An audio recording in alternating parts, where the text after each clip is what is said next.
Israeli Prime Minister Benjamin Netanyahu is adamant on the need for a ground incursion into Rafah. He says the Israeli military is preparing to move over 1 million Palestinian civilians sheltering in Rafah. As per the Israeli plans, once the civilians are out, they will launch an attack on the Hamas fighting battalions there. Netanyahu has maintained the Palestinians will be provided sufficient aid, but has consistently failed to give details of how over 1 million people will be moved and where. And while Israel charts out its Rafah plans, pressure is building on Prime Minister Benjamin Netanyahu against his war strategy. The Americans continue to hold out a note of caution. The US and Israel will reportedly hold a virtual meeting to discuss the Biden administration's alternative proposals to an Israeli military invasion of Rafah. The pressure is not just from outside, but also from within. A rising number of Israelis are protesting against the war in Gaza. They want the government to agree for a ceasefire and bring the hostages back. Meanwhile, the crowds continue to swell outside Israel's parliament.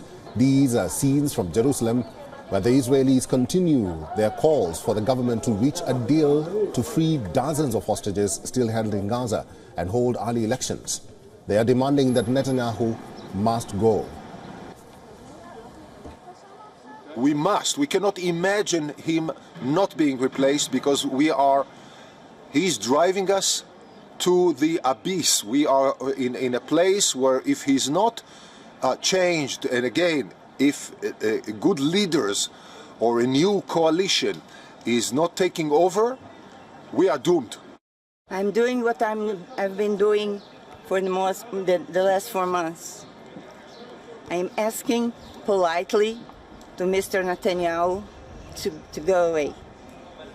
We don't have patience anymore.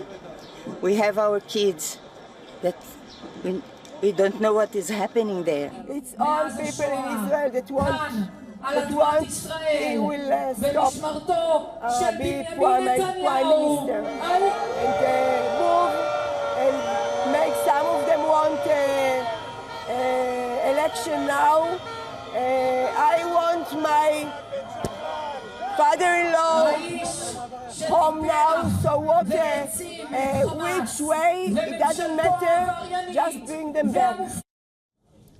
Netanyahu's cabinet faces widespread criticism over the security failure that allowed the Hamas attack on southern Israel that killed 1,200 people and 250 people were taken hostage to Gaza.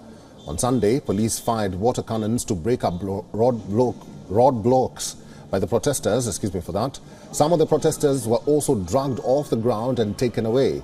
This is the largest anti-government demonstration since the country went to war in October last year. Netanyahu has pledged to destroy Hamas and bring all the hostages home, yet those goals have been elusive so far. While Hamas has suffered heavy losses, it remains intact.